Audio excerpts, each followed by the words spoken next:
최대감의 고개가 돌아왔어요. 예? 먹을 것은 줄 것이오. 대신 일은 해야지요. 최대감의 눈이 크게 흔들렸지요. 저를 머슴으로 쓰겠다고요?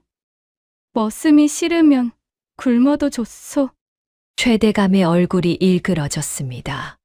배에서 꼬르륵 소리가 났지요. 며칠째 굶은 것이 몸에 드러나 있었습니다. 최대감은 결국 고개를 떨구었습니다. 고맙습니다. 열심히 일하겠소이다. 다은은 고개를 끄덕였지요. 따라오시오. 다은이 돌아서서 걸었습니다. 최대감은 그렇게 머슴이 되었습니다. 최대감은 다은의 부모님 집에서 먹고 자며 일을 했어요. 마당을 쓸고 장작을 패고 논두렁을 맸지요. 손에 물 한 번 묻혀본 적 없던 자였습니다. 빗자루를 쥐면 너무 세게 눌러댄 나무 가지가 휘었어요. 도끼를 내리치면 빗나가서 장작이 옆으로 튕겨나갔지요. 사흘째에는 물집이 터져 피가 배었습니다. 다은이 헝겊을 가져다 주었어요. 손 감싸고 하시오. 최대감은 헝겊을 받아 손에 감았지요. 고맙다는 말은 하지 않았지만 고개를 살짝 숙였습니다. 나흘째부터는 논두렁을 맸어요. 허리를 굽히고 진흙을 퍼 올려 둑을 다지는 일이었지요. 반나절을 하자 허리가 펴지지 않았습니다. 최대감은 논두렁 위에 주저앉아 한참을 움직이지 못했어요. 마을 사람들은 그 모습을 보며 수군거렸지요. 세상이 이렇게 돌아가는구나. 저 자가 저 꼴이 될 줄 누가 알았겠나. 일주일이 지났습니다. 최대감은 말없이 일했어요. 고개를 들지 않았고 불평도 하지 않았지요. 하지만 부모님의 표정은 편치 않았습니다. 이 씨가 밥상을 차릴 때마다 최대감의 밥그릇을 내려놓는 손이 미세하게 멈추는 것이 보였어요. 박진수도 마당을 지날 때 최대감과 눈이 마주치면 고개를 돌렸지요. 다은은 그것을 놓치지 않았습니다. 어느 날 저녁 이 씨가 부엌에서 다은에게 말했어요. 다은아, 예, 어머니. 우리 딸아 고맙다. 다은은 고개를 끄덕였어요.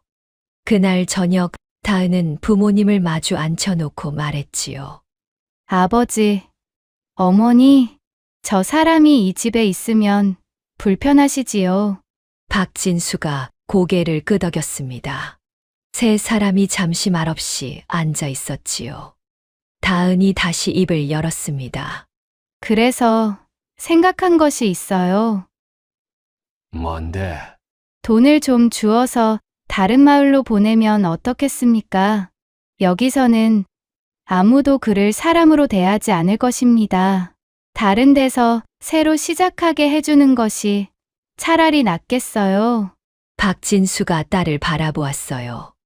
그놈이 너한테 한 짓이 있는데 내가 돈까지 주워 보내겠다고? 원수를 갚은 것으로 충분합니다. 더 이상 괴롭히는 건 제가 하고 싶은 일이 아니에요. 이 씨가 딸의 손을 잡았지요. 내 마음이 그렇다면 그리해라. 박진수가 천장을 올려다보며 한숨을 쉬었습니다. 내 마음이 나보다 넓구나. 넓은 게 아니라 귀찮은 겁니다. 아버지. 박진수가 피식 웃었어요. 그날 밤 다은은 최대감을 따로 불렀지요. 마당 한켠 감나무 아래였습니다. 달이 떠 있었어요. 최대감은 고개를 숙인 채 서 있었지요. 최의 영감, 예. 머슴 생활이 어떠하오? 최대감은 잠시 머뭇거리다 낮은 목소리로 답했습니다. 이렇게라도 기회를 주시니 감사할 따름입니다요. 마님. 그 목소리에는 예전의 거만함이 없었어요. 그냥 지친 사람의 목소리였지요. 다은이 말했습니다. 내가 돈을 좀 줄 테니 여기를 떠나시오. 최대감이 놀라 고개를 들었어요. 이 마을에서는 아무도 당신을 예전처럼 대하지 않을 것이오. 이 평판을 안고 여기서 사느니 다른 마을로 가서 새로 시작하는 것이 나을 것이오. 최대감의 눈이 흔들렸지요. 저한테 돈을 주신다고요? 장사 미천으로 쓰든 농사 종잣돈으로 쓰든 알아서 하시오. 다만 한 가지, 다은의 목소리가 낮아졌습니다. 다른 마을에 가서 또 같은 짓을 하면 그때는 아무도 돌봐주지 않을 것이오. 최대감이 입술을 깨물었어요. 한참을 땅만 바라보았지요. 최대감이 나직이 물었습니다. 나는 당신 부모를 때리게 했소. 마을 사람들을 괴롭혔소. 그런 자한테 왜 돈을 주어 보내는 것이오? 다은이 잠시 하늘을 올려다보았어요. 달이 밝았지요. 원수를 갚는 것보다 더 어려운 일이 있어. 최대감이 고개를 들었습니다. 원수를 놓아주는 것이요. 당신이 여기 있으면 우리 부모님이 편치 않소. 나도 편치 않아요. 당신을 보내는 것은 당신을 위해서가 아니라 우리를 위해서요. 최대감의 입이 열렸다 다물렸지요.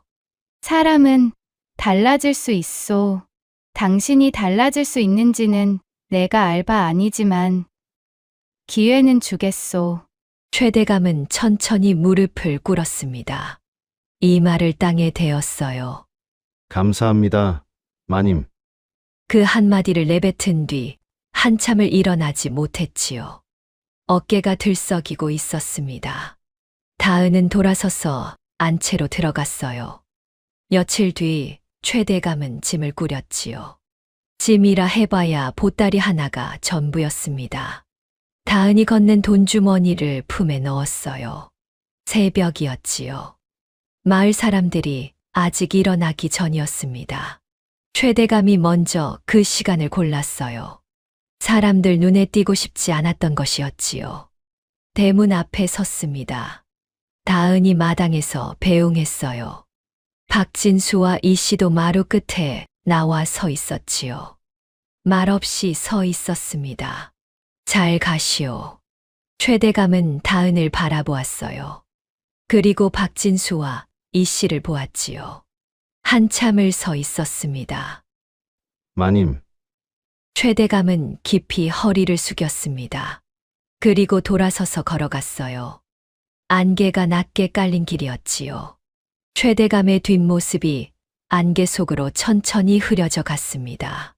이 씨가 뒤에서 말했지요. 갔느냐? 예. 어머니, 이제 마지막으로 할 일이 남았습니다. 그날 저녁이었습니다. 다은은 금화 상자를 방 한가운데 꺼내 놓았어요. 뚜껑을 열자 금빛이 방 안을 가득 채웠지요. 부모님은 잠시 말을 잇지 못했습니다. 박진수가 조심스레 금화 하나를 집어들었어요.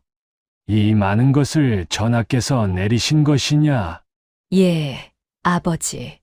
이 씨가 상자 안을 들여다보며 말했지요. 세상에 이런 돈은 난생 처음 보는구나. 박진수가 금화를 다시 상자에 넣으며 말했습니다.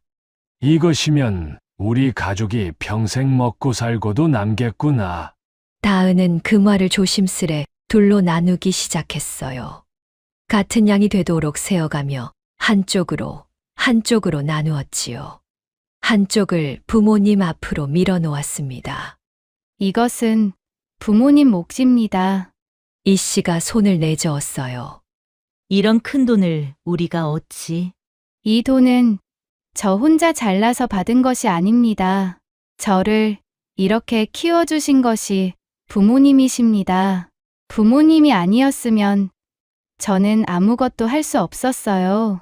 박진수가 코끝을 붉히며 고개를 숙였지요. 이 씨가 다은의 손을 꼭 쥐며 눈물을 닦았습니다. 이 녀석 커서도 울리는구나. 다은은 웃으며 나머지 금화를 바라보았어요. 그리고 나머지 절반은 마을 사람들에게 나누어 주면 어떻겠습니까? 박진수가 고개를 들었지요. 마을 사람들에게 예, 김복남네는 아직 살림이 빠듯하고 박혜순에는 그물을 살 돈이 없어요. 최대감한테 당한 사람들이 다시 일어설 수 있도록 종잣돈을 나누어 주고 싶습니다. 박진수가 낮게 웃었습니다. 사실 나도 그 말을 하고 싶었다. 이 씨가 천천히 고개를 끄덕였어요. 돈은 쌓아두면 녹이 슬고 나누면 길이 된다. 이 씨가 다은의 손을 잡으며 말했지요. 우리가 잃은 것은 돈이 아니었다. 사람들 사이의 신뢰였지. 그것을 다시 얻을 수 있다면 이 금화보다 값지다. 다음 날, 다은은 금화를 나누어 들고 마을을 돌았습니다. 김복남네에 먼저 갔어요. 살림에 보태세요. 이런 큰 돈을 어찌. 받으세요. 아이 미역국 끓일 돈도 빠듯하다고 하셨잖아요. 김복남의 아내가 아이를 안은 채 고개를 숙였지요. 고맙습니다. 다은아 씨. 박혜순네에도 갔습니다. 박혜순은 새로 지은 배 옆에서 널빤지를 다듬고 있었어요. 그물 살 돈에 보태세요. 박혜수가 멍하니 금화를 내려다보았지요. 그리고 거친 손으로 눈을 훔쳤습니다. 갚겠소. 반드시 갚겠소. 장터 할머니에게도 나무꾼 아저씨에게도 다은은 금화를 나누었어요. 받는 사람마다 눈시울이 붉어졌지요. 다은은 마지막 집을 돌고 나서 장터 앞 느티나무 아래에 앉았습니다. 해가 기울고 있었어요. 장터에서 사람들의 소리가 들려왔지요. 예전과는 다른 소리였습니다. 목소리에 힘이 돌아와 있었어요.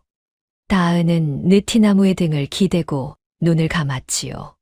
금화는 줄었지만 가슴은 가벼워져 있었습니다. 세월이 흘렀어요. 눈이 오고 꽃이 피고 또 눈이 오고 다은은 시어머니가 계신 시댁으로 돌아갔지요. 시어머니는 다은의 손을 잡으며 눈물을 닦았습니다. 소문은 이미 이 마을까지 닿아 있었어요. 다은은 시댁에서도 변함없이 살았지요. 시어머니의 기침 소리에 생강차를 올리고 이웃의 안색이 어두우면 먼저 물었습니다. 친정마을에도 변화가 찾아왔어요. 박혜수는 새 그물로 고기를 잡아장에 내다 팔았지요. 김복남네 아이는 무럭무럭 자라 이웃집 아이들과 뛰어놀았습니다. 장터 할머니의 좌판에는 다시 나물이 쌓였어요. 다은의 부모님은 이전보다 더 단단한 마음으로 이웃과 어울렸지요.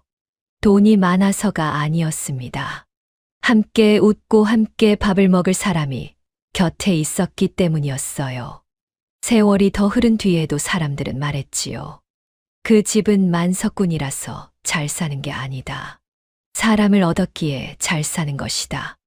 그리고 그것이 이 이야기의 진짜 황금이었습니다. 편안한 밤 되시기를 바랍니다. 백운고개 밑에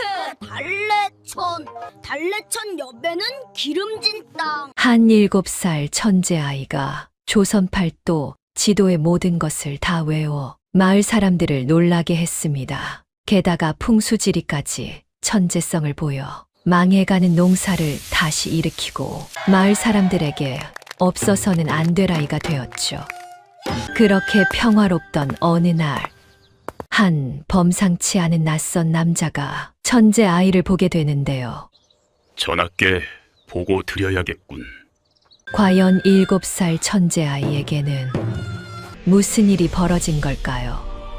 구독과 좋아요 눌러주시고 어디서 듣고 계신지 댓글로 꼭 알려주세요. 전해들은 야당 시작합니다. 옛날 옛적 조선 땅 깊은 산골에 작은 마을이 하나 있었습니다. 그 마을에 강도현이라는 사내가 살고 있었지요. 글은 조금 읽을 줄 알았으나 넉넉하지 못한 농부였어요. 그에게는 배 속에 아이를 품은 아내가 있었지요. 그러다 한겨울 어느 날 눈발이 날리던 밤이었어요. 도현은 방 밖에서 서성이고 있었지요. 안에서는 산파의 다급한 목소리가 들려왔습니다. 조금만 더 힘줘. 얼마나 지났을까요? 울음소리가 터져 나왔습니다. 갓난아기의 울음이었어요. 도현의 얼굴에 웃음이 번졌습니다. 그는 급히 문을 열었지요.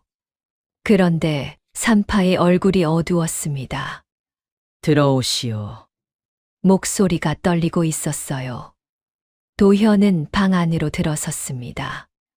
아내가 누워 있었지요. 품에는 갓난아기가 안겨 있었습니다. 여보, 아내가 힘없이 웃었어요. 얼굴이 창백했습니다. 입술에 핏기가 없었지요. 아이를 보세요. 아내의 손이 천천히 움직였습니다. 갓난아기의 볼을 쓰다듬었어요. 예쁘지요? 도현은 대답하지 못했습니다. 아내의 손끝이 점점 느려지고 있었어요. 이름은 이한이라 지어주세요. 편안할 안자를 써서요. 아내의 눈이 천천히 감겼습니다. 여보, 도현이 아내의 손을 잡았어요. 차가웠습니다. 여보, 눈 떠. 그러나 아내는 다시 눈을 뜨지 않았지요. 방 안에는 갓난아기의 울음만 남았습니다. 그리고 사내의 오열이 그 울음과 뒤섞였어요. 눈은 밤새 내렸습니다. 장례를 치렀습니다. 마을 뒷산에 작은 봉분이 하나 생겼지요. 도현은 아기를 안고 그 앞에 오래 서 있었습니다. 그는 아이를 꼭 껴안으며 중얼거렸습니다. 이하나, 내 어미 목까지 내가 다 품어 키워주마. 그날부터 도현의 삶은 달라졌습니다. 밤마다 아이를 업고 마을을 돌았어요. 젖동량을 다녀야 했지요. 아주머니, 젖 좀 얻을 수 있겠소? 어떤 집은 선뜻 내어 주었고 어떤 집은 문을 닫았습니다. 그래도 도현은 포기하지 않았어요. 낮에는 남의 밭을 일구고 밤에는 아이를 돌봤지요. 마을 사람들이 혀를 찼습니다. 자네 혼자 애를 어찌 키우겠나. 저러다 지쳐 쓰러질 걸세.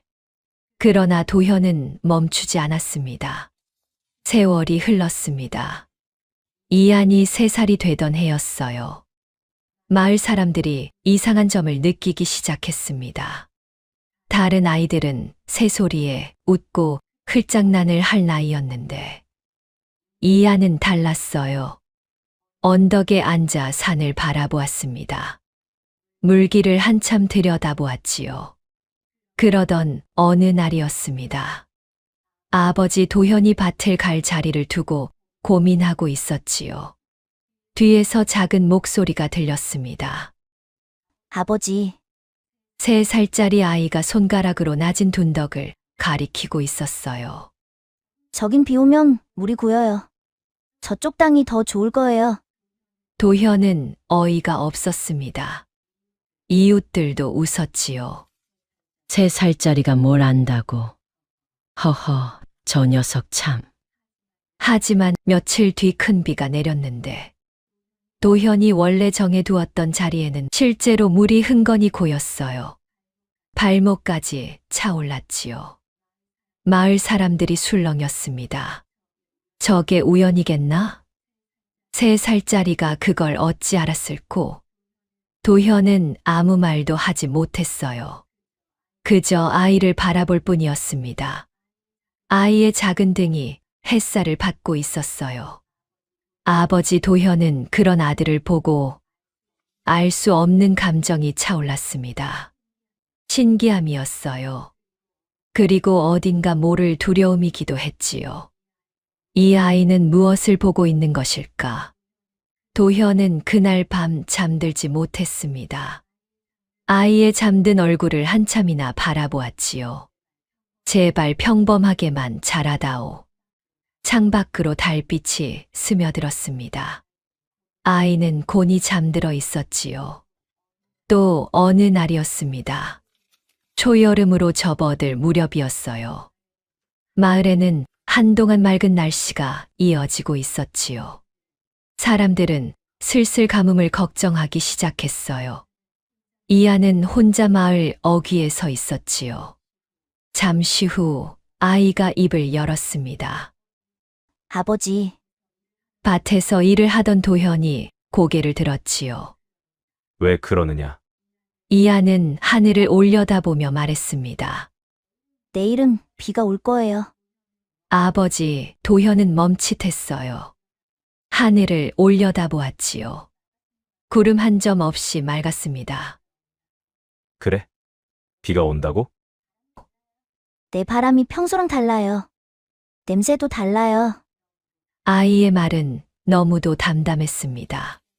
근처에서 일을 하던 이웃들이 그 말을 듣고 웃음을 터뜨렸지요. 하하, 저 애 또 시작이네. 저렇게 맑은 날에 비가 온다니. 어린애가 뭘 안다고 그래. 그리고 다음 날. 아침까지도 하늘은 여전히 맑았어요. 사람들은 전날 일을 떠올리며 수군거렸지요. 거 봐라. 비는 무슨. 하지만 정오가 지나자 바람이 바뀌기 시작했습니다. 멀리서 먹구름이 몰려왔어요. 그리고 장대비가 쏟아지기 시작했습니다. 사람들은 놀라서 하늘을 올려다봤어요. 이게 뭐야? 갑자기? 설마 그 아이 말이 맞은 거야? 그때부터 마을 사람들의 눈빛이 바뀌기 시작했지요. 저 아이, 보통 아이가 아니야. 며칠 뒤 장날이었지요. 도현은 이안을 데리고 장터에 나갔습니다. 사람들로 북적이는 시장은 아이에게도 늘 새로운 세상이었어요. 그런데 그날 이안의 시선이 한 곳에 멈췄습니다. 낡은 천 위에 종이 몇 장을 펼쳐놓고 있는 떠돌이 선비였지요. 그 위에는 조선의 산과 강이 그려진 지도가 놓여 있었어요. 이안은 한 걸음 또 한 걸음 다가갔습니다. 눈이 반짝였지요. 아버지, 왜 그러느냐? 이안은 지도를 가리켰습니다.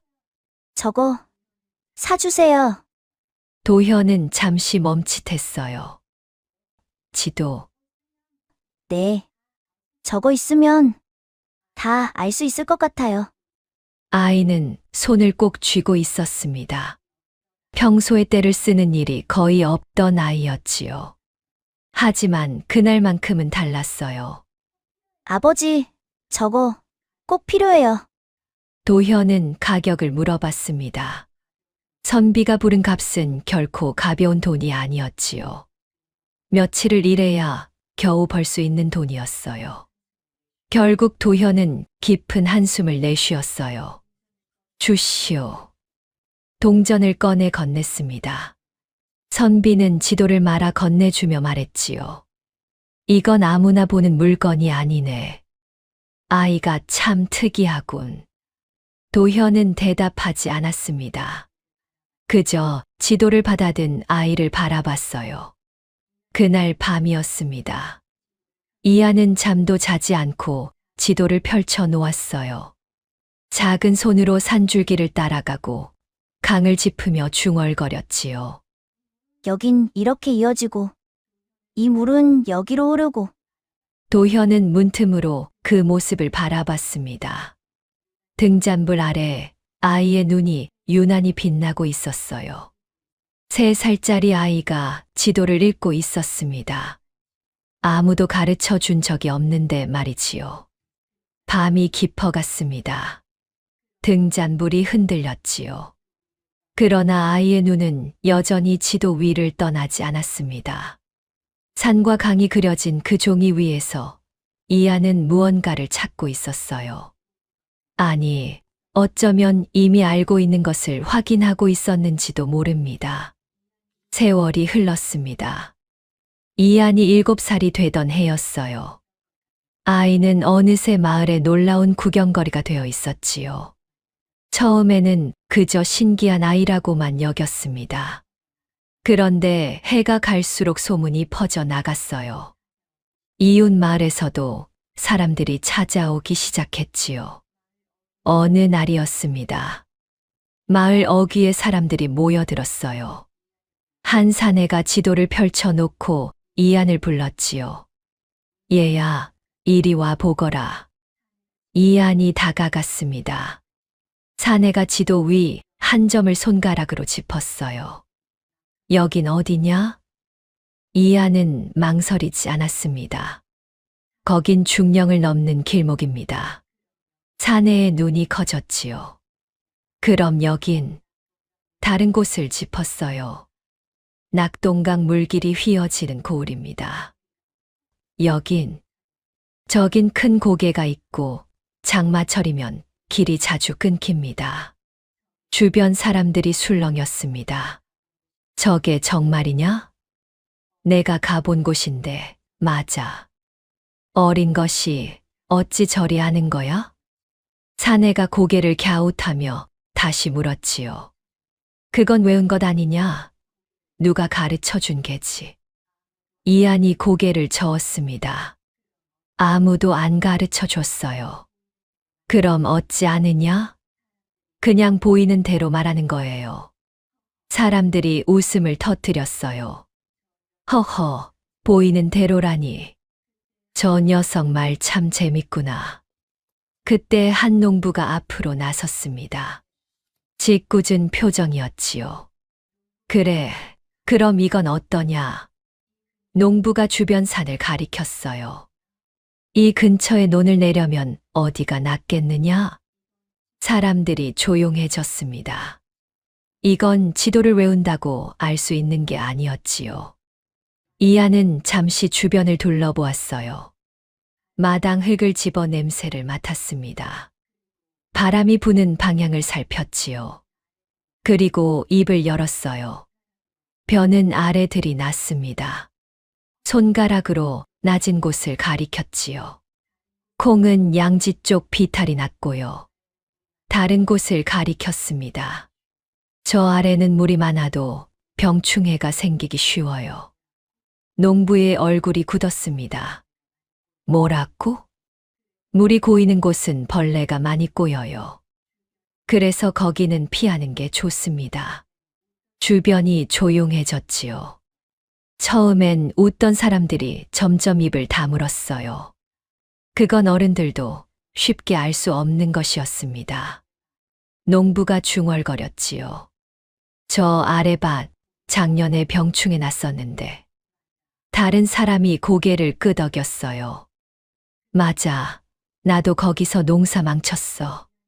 그걸 어린애가 어찌 알지? 이하는 아무렇지 않은 얼굴이었습니다. 그저 보이는 대로 말했을 뿐이었지요.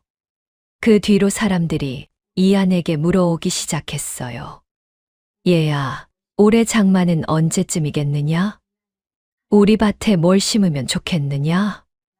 이한은 하나하나 대답했습니다. 말하는 건 마다 전부 맞아떨어졌지요. 소문은 점점 퍼져 나갔습니다. 산골에 이상한 아이가 있대. 지도를 통째로 외운 천재래. 사람들은 이 아이를 여러 이름으로 불렀지요. 팔도 지도를 다 외운 천재. 산천이 입을 빌려 말하는 아이. 이하는 그저 조용히 웃을 뿐이었습니다. 어느 날 저녁이었어요. 도현이 마당에서 일을 하다가 이한을 불렀지요. 이한아. 예, 아버지. 요즘 사람들이 많이 찾아오는구나. 이한이 고개를 끄덕였습니다. 도현은 잠시 망설이다가 물었어요. 힘들지 않으냐? 이한이 아버지를 올려다보았지요. 아니요. 정말이냐? 네. 그냥 보이는 걸 말하는 거예요. 도현은 아이의 얼굴을 한참 바라보았습니다. 7살. 아직 어린 나이였지요. 그런데 이 아이의 눈에는 뭔가 다른 것이 담겨 있었어요. 도현은 조용히 말했습니다. 무리하지 마라. 네, 아버지. 이하는 웃었지요. 해맑은 웃음이었습니다. 하지만 도현은 알고 있었어요. 이 아이의 재주가 커질수록 세상의 눈도 달라질 것이라는 걸요. 도현은 하늘을 올려다보았어요. 저녁 노을이 붉게 물들고 있었습니다. 그는 속으로 중얼거렸지요. 이 아이를 어찌 지켜 주어야 하는 것일까? 그러던 어느 장날이었습니다. 이안이 사는 마을에서 가장 큰 장터는 인근 고을 사람들까지 모여드는 곳이었지요. 곡식 자루가 쌓이고 생선 비린내와 고기 굽는 냄새가 뒤섞였어요. 사람들의 목소리가 끊이지 않았습니다. 도현은 장에 내다 팔보리 자루를 지게에 지고 나왔지요. 이안은 그 옆을 조용히 따라 걸었습니다. 그런데 장터 한쪽 주막에서 사람들 대화 소리가 들렸어요. 야, 그 산골 마을에 있는 애 이야기 들었냐? 그 팔도 지도 외운다는 애 말이냐? 그게 외운 수준이 아니래. 땅을 보면 그냥 안다더라. 옆에 있던 다른 사내가 술잔을 내려놓으며 말을 받았습니다. 내가 직접 봤다니까. 지리도 펼쳐놓고 물어보면 줄줄 읊어. 어디 고개인지 어디 강인지 하나도 안 틀리고. 허허, 그 정도면 신동이 아니라 귀신 붙은 거 아니냐? 사람들이 웃음을 터뜨렸어요. 그러자 한 농부가 고개를 저었습니다. 웃을 일이 아니야. 내가 그의 말 듣고 밭 위치를 바꿨는데 올해 작황이 다르다니까. 뭐라고? 원래 물 고이던 자리였어. 그 애가 거긴 벌이라더라. 근데 말대로 했더니 이번엔 수확이 2배야. 그거 그냥 똑똑한 게 아닌데. 바로 그때였습니다. 주막 구석에 한 사내가 앉아 있었어요. 사람들 눈에 잘 띄지 않는 자리였지요. 낡은 도포에 먼지가 묻어 있었습니다. 겉보기엔 평범한 나그네였어요. 하지만 그의 눈빛은 달랐지요. 주변을 조용히 훑고 있었습니다. 그는 말없이 술잔을 들어 올리며 사람들의 이야기에 귀를 기울였어요. 비도 마치고 물길도 안다더라. 산줄기까지 외웠다니까. 어른들도 못하는 걸 그 애가 한다고. 사내의 손이 잠시 멈췄습니다. 눈빛이 점점 날카로워졌지요. 그는 천천히 자리에서 일어났어요. 주막 밖으로 나와 장터 한복판을 바라봤습니다. 사람들 사이로 지나가는 아이 하나가 보였지요. 작은 키, 평범한 옷차림. 그런데 그 아이가 걸음을 멈췄습니다. 장터 옆 개울을 한번 쳐다보더니 아버지에게 조용히 말했어요. 아버지, 저 개울 다음 비 오면 넘칠 거예요. 도현이 놀란 눈으로 아이를 바라봤습니다. 갑자기 무슨 소리냐? 물길이 막혀 있어요. 비 많이 오면 위험해요. 아이의 목소리는 담담했지요. 그 장면을 사내가 놓치지 않았습니다. 그의 눈이 가늘어졌어요. 그날 저녁이었습니다. 사내는 마을로 향했지요. 멀리서 이안의 집이 보였습니다. 사내는 주변 지형을 살폈어요. 모든 것을 눈에 담았습니다. 그리고 마지막으로 한 장면을 보았지요. 초가집 앞마당. 아이 하나가 앉아 있는 모습을요. 하늘을 올려다보고 있었지요. 사내는 한참을 그 모습을 지켜보았습니다. 아이는 무언가를 보고 있었지요. 하늘인지 바람인지 아니면 눈에 보이지 않는 무언가인지 깊이 고민하며 관찰하는 눈빛이었지요. 사내는 속으로 중얼거렸습니다. 아이에 대한 소문이 헛소문이 아니구나. 위에 보고 드려야 돼. 그는 마을을 빠져나갔습니다. 한양 쪽으로 향하는 길이었지요. 그의 걸음은 빨랐어요. 마치 누군가에게 급히 전할 소식이 있는 사람처럼. 다음 날 새벽이었습니다. 아직 해도 뜨지 않은 시간이었어요. 산골 마을은 짙은 안개 속에 잠겨 있었지요. 고요했습니다. 새소리조차 들리지 않았어요. 그때였습니다. 두두두두. 말발굽 소리가 울렸지요. 잠들어 있던 마을이 순식간에 깨어났습니다. 관군이다. 이 시간에 왜? 안개를 가르며 나타난 것은 갑옷을 입은 관군들이었어요. 그리고 그 앞에는 어제 장터에서 보았던 사내가 서 있었습니다. 이안이라는 아이가 이 마을에 있느냐? 그의 목소리가 마을을 울렸지요. 사람들의 시선이 한 곳으로 향했습니다. 도현의 집이었어요. 문이 열렸지요.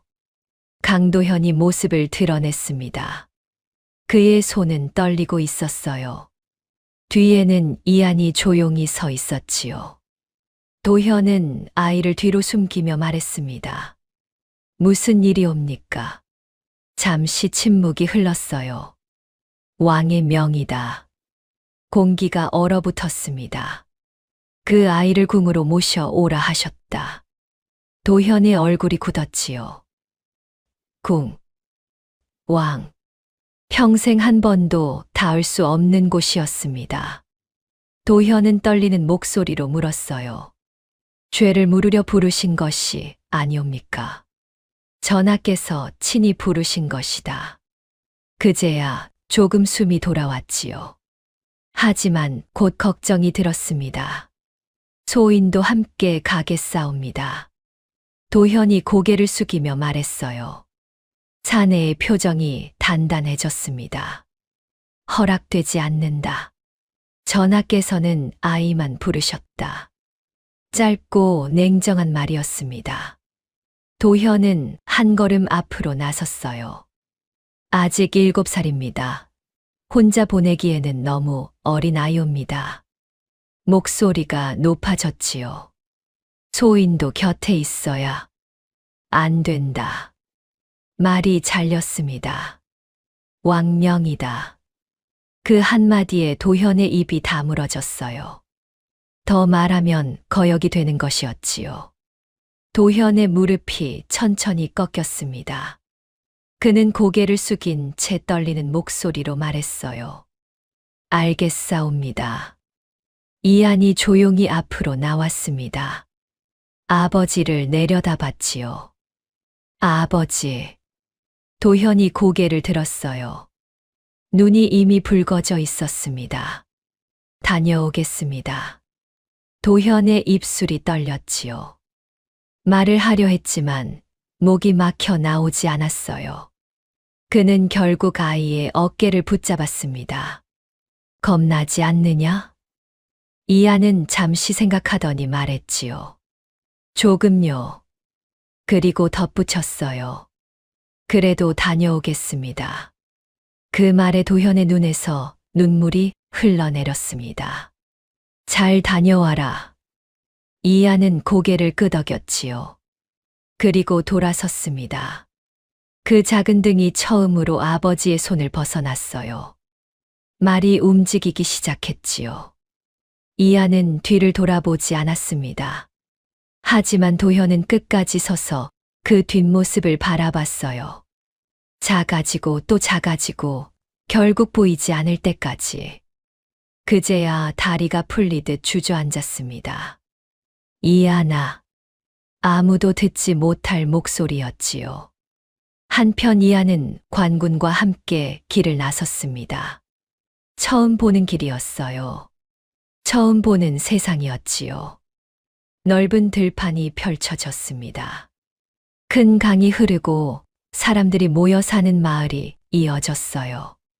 이안은 걸음을 늦추며 강을 바라봤지요. 이 강 넘치겠네. 관군 하나가 피식 웃었습니다. 저게 그 천재라는 애냐? 하지만 앞서 가던 사내는 말없이 강을 한 번 더 바라봤어요. 며칠의 길이었습니다. 그리고 마침내 한양이 모습을 드러냈지요. 높은 성벽이 보였습니다. 끝이 보이지 않는 기와 지붕들이 이어졌어요. 사람들이 빽빽하게 움직이고 있었지요.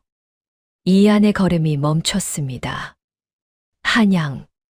작은 목소리였어요. 궁궐 앞에 다다랐습니다. 거대한 문이 천천히 열렸지요. 이 안에 눈이 흔들렸어요. 안으로 들어서자 공기가 완전히 달라졌습니다. 조용했지요. 너무 조용해서 발소리가 크게 들릴 정도였어요. 높은 기둥이 늘어서 있었습니다. 정갈한 길이 이어졌지요. 모든 것이 낯설었어요. 이안은 잠시 멈췄습니다. 그리고 자신도 모르게 숨을 삼켰지요. 사내가 말했습니다. 여기서 기다린다. 문 하나 앞이었어요. 그 너머에 왕이 있었습니다. 문이 열렸습니다. 이안은 조용히 안으로 들어섰어요. 넓은 전각이었습니다.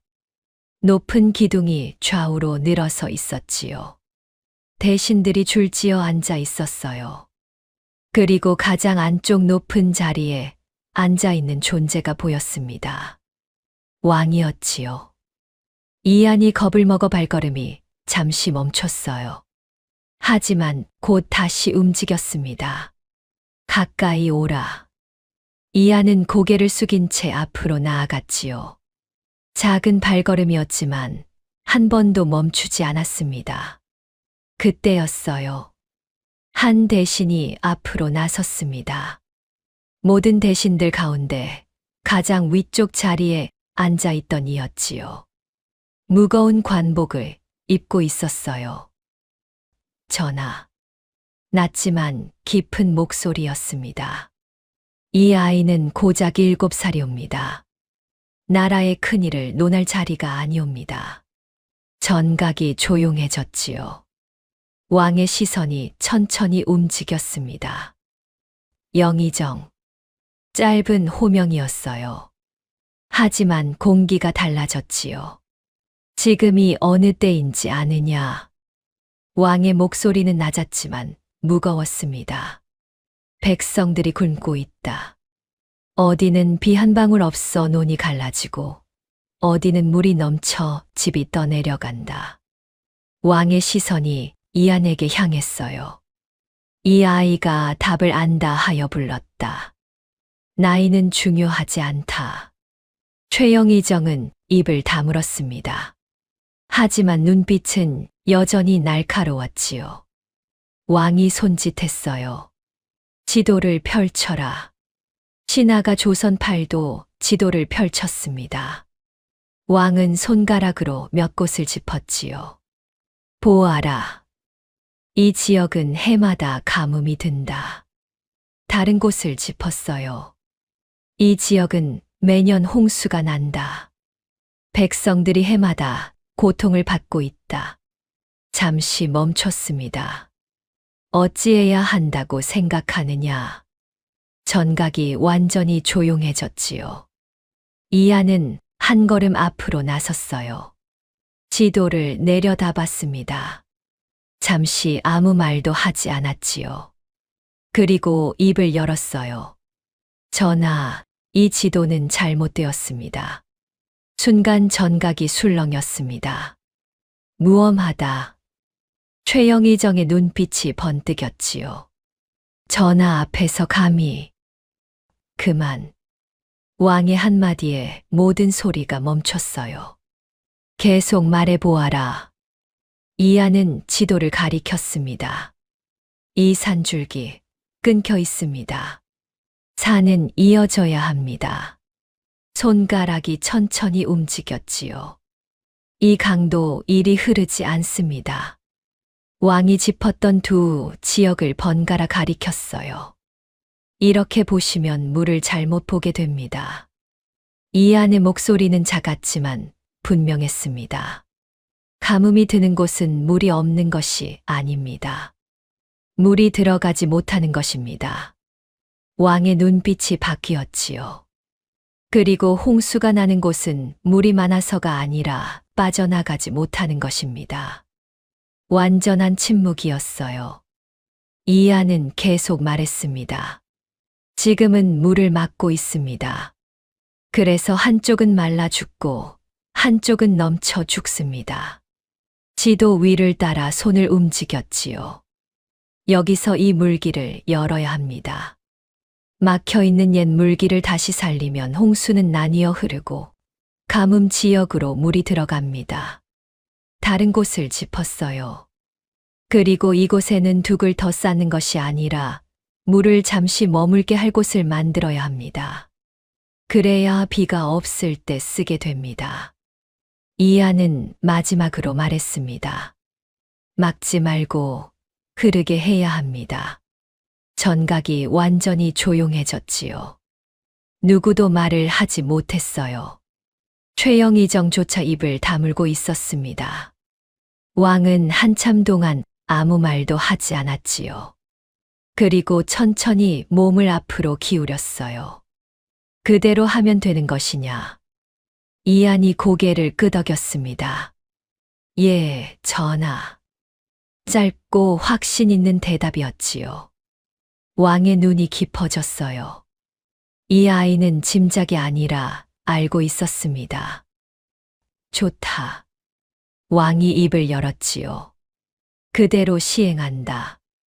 그 말이 전각을 울렸습니다. 대신들 사이에서 술렁임이 일었지요. 하지만 왕의 결정은 이미 내려진 것이었어요. 이하는 고개를 숙인 채 서 있었습니다. 7살 아이가 왕 앞에서 나라의 물기를 논한 것이었지요. 그리고 왕은 그 말을 받아들였어요. 최영의정의 눈빛이 어두워졌습니다. 하지만 아무 말도 하지 못했지요. 왕명이었으니까요. 왕의 명은 즉시 내려졌습니다. 각 고을에 전하라. 왕의 목소리가 전각을 울렸지요. 막힌 물기를 열고 옛 수로를 다시 파괴하라. 둑을 높이지 말고 물을 나누어 흐르게 하라. 조정이 술렁였어요. 전하, 다시 살피셔야 하옵니다. 한 대신이 앞으로 나섰습니다. 어린아이의 말에 나라를 움직일 수는 없사옵니다. 그만.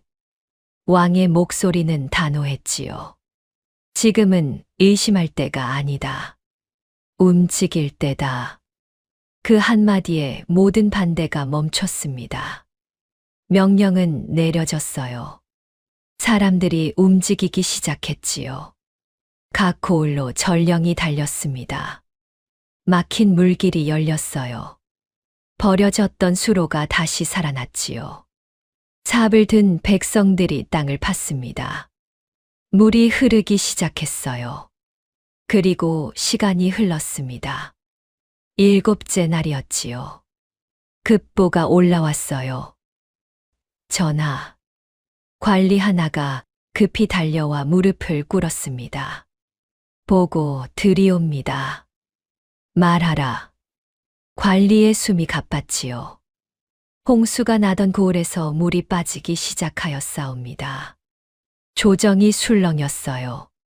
막혀있던 물길이 열리며 물이 나뉘어 흘러 더 이상 넘치지 않사옵니다. 잠시 정적이 흘렀습니다. 곧이어 또 다른 보고가 이어졌지요. 가뭄이 들던 지역에도 물이 들어오기 시작하였사옵니다. 누군가 숨을 삼켰어요. 논이 살아났습니다. 그 말이 전각을 울렸지요. 왕은 한동안 아무 말도 하지 않았습니다. 그리고 천천히 시선을 옮겼어요. 이한, 그 작은 아이를 바라봤지요. 이한, 예, 전하. 잠시 침묵이 흘렀습니다. 왕이 낮게 말했어요. 내 말이 옳았다. 짧았지만 무거운 말이었지요. 많은 대신들이 알지 못한 것을 네가 보았다. 이한은 고개를 숙였습니다. 왕은 잠시 이한을 바라보다가 조금 다른 목소리로 물었어요. 너는 누구에게 배웠느냐? 전각이 조용해졌지요. 이한이 대답했습니다. 배운 것은 없사옵니다. 다만 산을 보고 물을 보고 흙을 만지며 알게 되었사옵니다. 왕의 눈이 깊어졌어요. 그렇다면 부모는? 이안이 고개를 들었지요. 어머니는 어릴 적 돌아가셨고 아버지께서 홀로 키우셨사옵니다. 왕의 표정이 아주 미세하게 바뀌었습니다. 혼자서 그런 아이를 키웠단 말이냐. 작게 중얼거렸어요. 그리고 다시 물었지요. 그 아비는 어떤 사람이더냐? 이안의 눈이 조금 흔들렸습니다. 저를 믿어주는 사람입니다. 짧은 말이었어요. 하지만 충분했지요. 왕은 잠시 아무 말도 하지 않았습니다. 그리고 천천히 입을 열었어요. 좋은 아비를 두었구나. 전각의 공기가 조금 부드러워졌지요. 왕이 몸을 앞으로 기울였습니다. 이안, 예, 전하. 앞으로 내 곁에 있어라. 이안의 눈이 흔들렸어요. 궁에 머물며 내가 묻는 것에 답하고 나라의 일을 함께 보거라. 전각이 조용해졌지요. 네가 본 것을 말해라. 그것이 백성을 살린다. 그래 줄 수 있겠느냐? 이안은 잠시 아무 말도 하지 못했습니다. 그리고 천천히 고개를 숙였어요. 명받들겠사옵니다. 왕이 아주 미세하게 고개를 끄덕였지요. 그날 7살 아이는 왕의 곁에 서게 되었습니다. 한편 멀리 산골 마을이었어요. 강도현은 마당에 앉아 있었지요. 하늘을 올려다보고 있었습니다. 해가 지고 있었어요. 노을이 붉게 물들었지요. 도현은 아이가 떠난 뒤로 매일 이 시간이면 하늘을 바라봤습니다. 한양 쪽 하늘이었어요. 잘 있는 것이냐? 아무도 듣지 못할 목소리였지요. 바람이 불었습니다. 나뭇잎이 흔들렸어요. 대답은 없었지요. 도현은 오래도록 그 자리에 앉아 있었습니다. 아이의 얼굴이 떠올랐어요. 돌아서던 그 작은 등이 떠올랐지요. 다녀오겠습니다. 그 말이 귓가에 맴돌았습니다. 도현은 눈을 감았어요. 그리고 다시 한번 중얼거렸지요. 잘 있거라. 아비는 여기서 기다리마. 어둠이 내려앉았습니다. 별이 하나둘 떠올랐지요. 도현은 여전히 그 자리에 앉아 있었어요. 왕은 그날 이후로 이안을 자주 불렀습니다. 어느 날이었어요. 이안, 이 보고를 보아라. 왕이 두루마리 하나를 내밀었지요. 북쪽 고을에서 올라온 보고서였습니다. 해마다 수확이 들쭉날쭉하옵니다. 비가 와도 거두는 것이 적사옵니다. 이안은 보고서를 받아들었어요. 그리고 지도를 펼쳤지요. 잠시 보고서를 보았습니다. 다시 지도를 보았어요. 그리고 눈을 감았지요. 한참이 지났습니다. 전하, 이안이 입을 열었어요. 이곳은 물이 문제입니다. 왕이 물었지요. 비가 부족한 것이냐? 이안이 고개를 저었습니다. 아니옵니다. 물이 머물러 있습니다. 머물러 있다. 이안은 지도 위를 손가락으로 짚었어요. 이곳은 평평한 들입니다. 비가 오면 물이 빠지지 않고 고입니다. 그래서 뿌리가 썩습니다. 왕의 눈이 가늘어졌지요. 어찌해야 하느냐? 이안은 망설이지 않았습니다. 물을 빼야 합니다. 작은 수로를 내어 물이 흐르게 해야 합니다. 잠시 멈췄어요. 그리고 논의 방향을 바꿔야 합니다. 그 말에 대신들 사이에서 웅성거림이 일었지요. 논의 방향을 바꾼다니. 그게 쉬운 일인가? 하지만 왕은 말없이 고개를 끄덕였습니다. 시행하라. 명령은 내려졌어요. 며칠 뒤 보고가 올라왔지요. 전하, 관리가 급히 달려와 무릎을 꿇었습니다. 논에 물이 빠지기 시작하였사옵니다. 벼가 다시 살아나고 있사옵니다. 전각이 술렁였어요. 또 다른 날이었습니다. 이번에는 남쪽 고을이었지요. 해마다 병충해가 심하옵니다. 수확이 절반도 되지 않사옵니다. 이하는 가져온 흙을 받아 들었어요. 손으로 비벼보았습니다. 냄새를 맡았지요.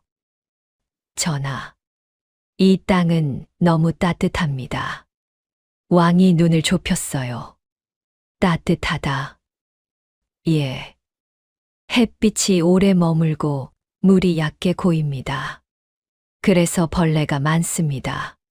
잠시 정적이 흘렀지요. 어찌해야 하느냐? 이한이 말했습니다. 작물을 바꿔야 합니다. 벼가 아니라 콩과 조가 맞습니다. 전각이 다시 술렁였어요. 논을 바꾸라니. 이건 너무 큰 일이다. 대신들이 수군거렸지요. 하지만 왕은 단 한마디만 했습니다. 시행하라. 시간이 흐르고 또다시 보고가 올라왔어요. 전하, 병충해가 줄어들고 수확이 늘었사옵니다. 그날 조정의 분위기가 달라졌지요. 이안의 말은 틀리지 않았습니다. 한 번도요. 소문은 궁 밖으로 퍼져나갔어요. 어린아이가 나라의 농사를 살렸다더라. 7살짜리가 대신들도 모르는 걸 안다더라. 백성들 사이에서도 이야기가 돌았지요. 올해는 다르다. 나라가 우리를 살린다. 논에 물이 들어왔습니다. 마른 밭에 싹이 돋았어요. 병충해로 시들던 작물이 다시 푸르러졌지요. 조선의 땅이 조금씩 살아나기 시작했습니다. 왕은 이안을 바라보며 생각했어요. 이 아이는 단순히 똑똑한 것이 아니었지요. 땅을 읽고 물을 읽고 하늘을 읽었습니다. 그것은 배워서 되는 것이 아니었어요. 어느 날 저녁이었습니다. 왕이 이안에게 물었지요. 힘들지 않느냐? 이안이 고개를 들었어요. 괜찮습니다, 전하. 정말이냐? 예. 제가 본 것을 말하면 백성들이 살 수 있으니까요. 왕은 잠시 아무 말도 하지 않았습니다. 그리고 조용히 말했지요. 내 아비가 보고 싶지 않느냐? 이안의 눈이 흔들렸어요. 하지만 곧 대답했습니다. 보고 싶습니다. 짧은 대답이었지요. 하지만 아버지께서 말씀하셨습니다. 다녀오라고요. 왕은 아이를 바라봤어요. 7살. 아직 어린 나이였습니다. 그런데 이 아이는 자신의 자리를 알고 있었지요. 왕이 말했어요. 때가 되면 보내주마. 조금만 기다려줄 수 있겠느냐? 이안이 깊이 고개를 숙였습니다. 감사하옵니다, 전하. 밤이 깊어갔어요. 달빛이 전각을 비추고 있었지요. 이안은 창밖을 바라보았습니다. 산골 마을 쪽 하늘이었어요. 아버지가 계신 곳이었지요. 이안은 조용히 중얼거렸습니다. 아버지, 저 잘 있어요. 아무도 듣지 못할 목소리였지요. 바람이 불었습니다. 마치 대답하듯이요. 며칠 후 비가 오지 않았습니다. 하늘은 맑았어요. 구름 한 점 없는 날이 계속되었지요. 며칠이 지나고 논바닥이 갈라지기 시작했습니다. 물이 없습니다. 모내기를 한 지 얼마 되지 않았는데 벼가 누렇게 변해가고 있었어요. 백성들의 얼굴이 점점 굳어졌지요. 그런데 이상한 점이 하나 있었습니다. 마을 위쪽에 큰 댐이 있었어요. 산을 막아 만든 댐이었지요. 그곳에는 물이 가득 차 있었습니다. 넘칠 듯이 찬 물이었어요. 농부들이 고개를 갸웃했지요. 원래 댐이 없었을 때는 물이 자연스럽게 흘렀어. 영의정 대감이 물을 관리한다며 댐을 크게 지었는데 오히려 힘들어졌다니까. 결국 농부들이 모였습니다. 이대로는 다 죽습니다. 대감 나리께 청을 올려야 합니다. 그들은 한양으로 올라갔어요. 최영의정의 저택 앞이었지요. 넓은 마당이 보였습니다. 곡식 자루가 쌓여 있었어요.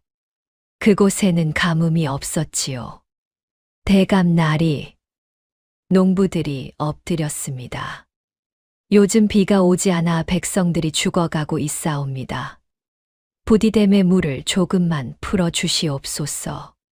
잠시 침묵이 흘렀어요. 무슨 말이냐? 차가운 목소리였지요. 농부들이 고개를 들었습니다. 최영의정이 그들을 내려다보고 있었어요. 물이 아까운 줄도 모르고 함부로 풀라 하느냐? 대감 나리, 지금 논이 다 말라. 그만. 말이 끊겼지요.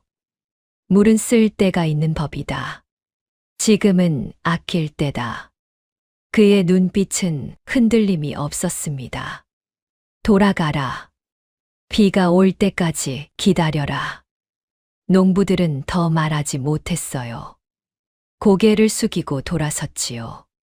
그날 밤이었습니다.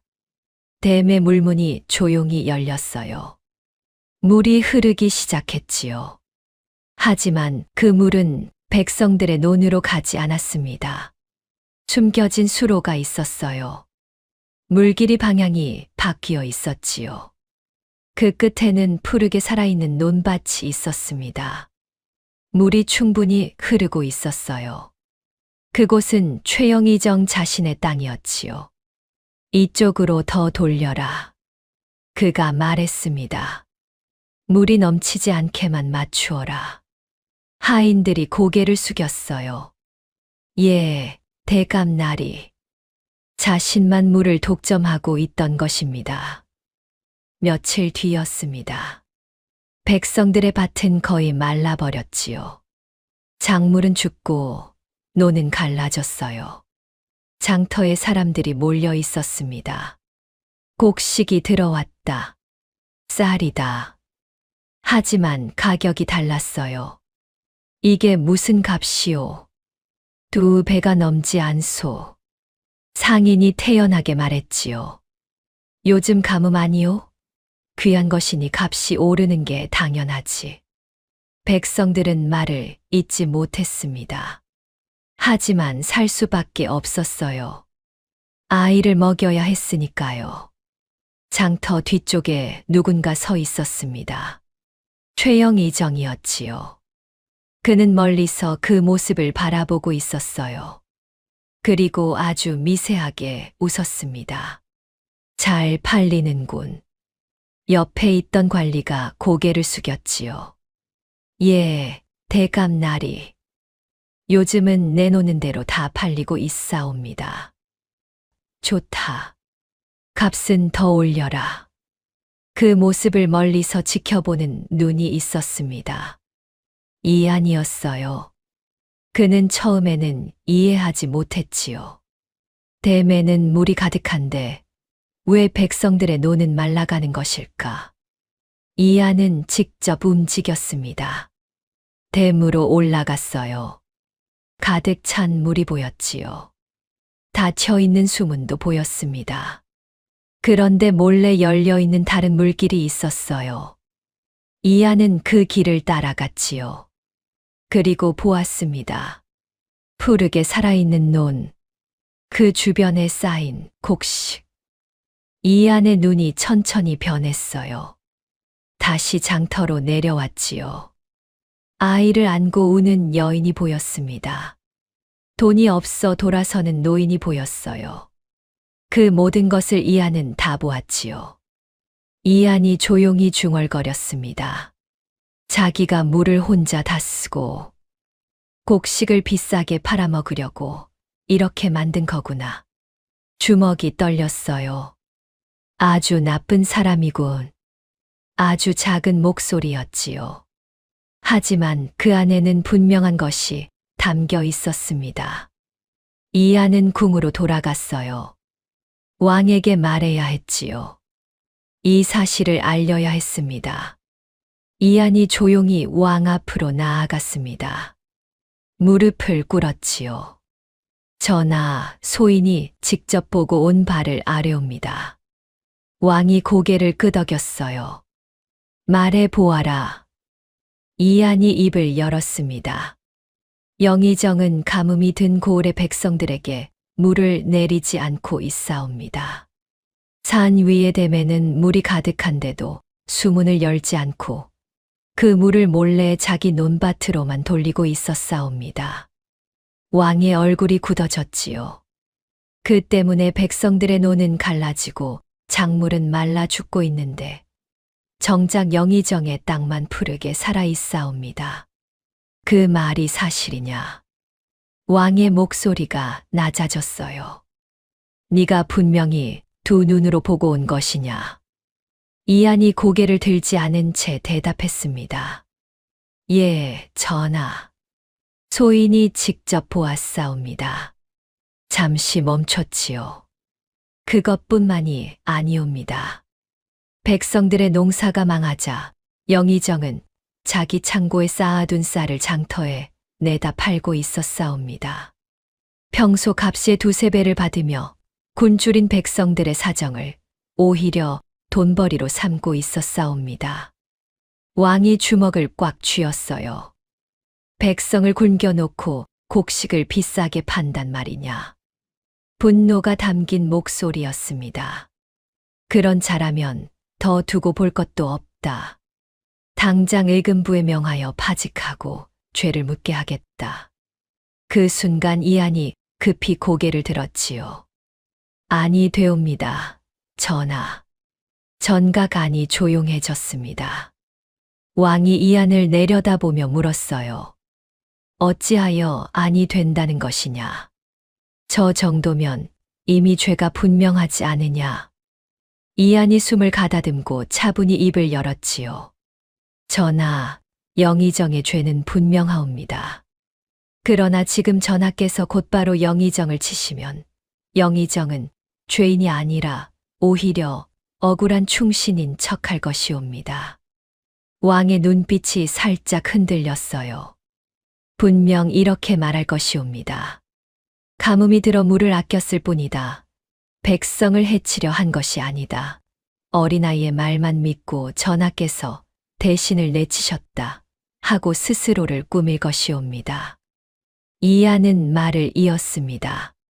그리고 영의정을 따르는 자들이 조정 안에 적지 않사옵니다. 그들 또한 입을 맞추어 영의정을 감쌀 것이옵니다. 잠시 멈췄지요. 그리 되면 지금은 영의정의 죄를 다스리는 일이 아니라 조정이 둘로 갈라져 싸우는 일이 되어 버리옵니다. 백성을 위한 벌이 아니라 전하께서 아이의 말을 믿고 대신을 친 일이 되어 버릴 것이옵니다. 왕이 낮게 물었어요. 그럼 내 말은 분명한 죄를 보고도 잠자코 있으란 말이냐? 이안이 고개를 저었습니다.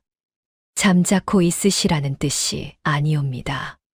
지금 치시면 저 자를 끝내는 것이 아니라 오히려 살려주는 것이 됩니다.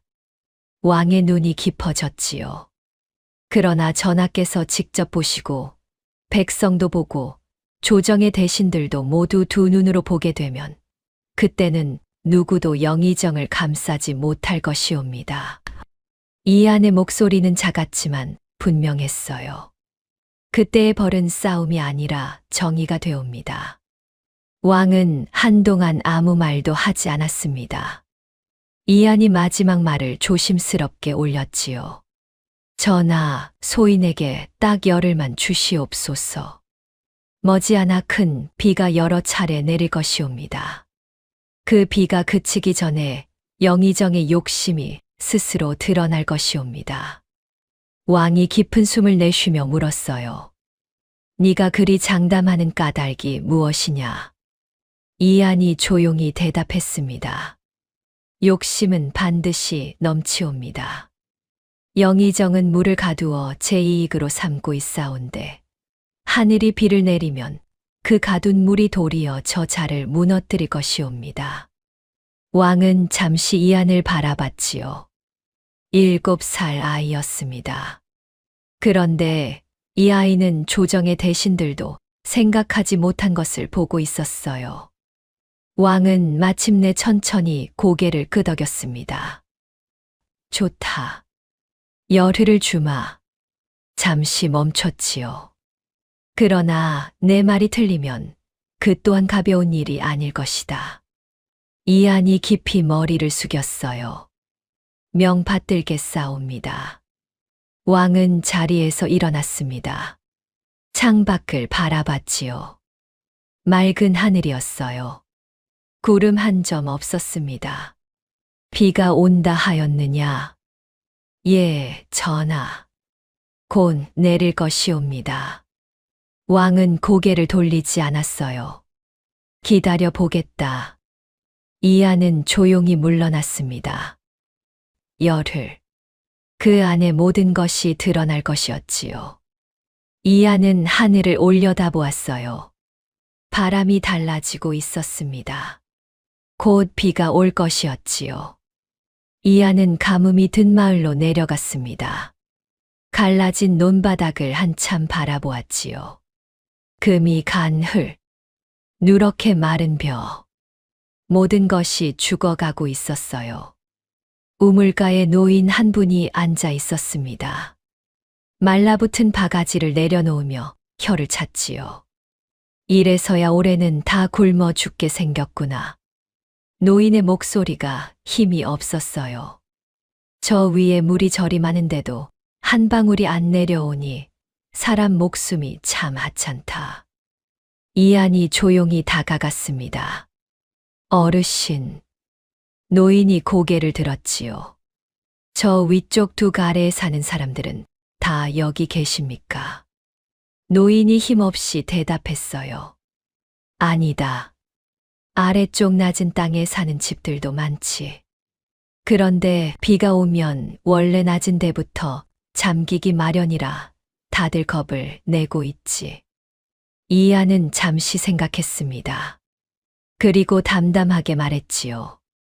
오늘 밤이나 내일 중으로 집안에 있는 곡식 자루랑 아이들 옷까지는 조금 높은 곳으로 옮겨 두시는 게 좋겠습니다. 노인이 어리둥절한 얼굴로 물었어요. 왜 그러느냐? 비가 온다는 말이냐? 이안은 곧바로 답하지 않았습니다. 주변 땅을 한번 바라본 뒤 말했지요. 그냥 미리 옮겨 두시면 손해볼 일은 없을 것입니다. 낮은 곳에 두면 젖을 수도 있습니다. 노인이 미심쩍은 얼굴로 되물었어요. 얘야, 너 혹시 뭘 아는 게 있느냐? 이안은 짧게 답했습니다. 물이 움직일 것 같습니다.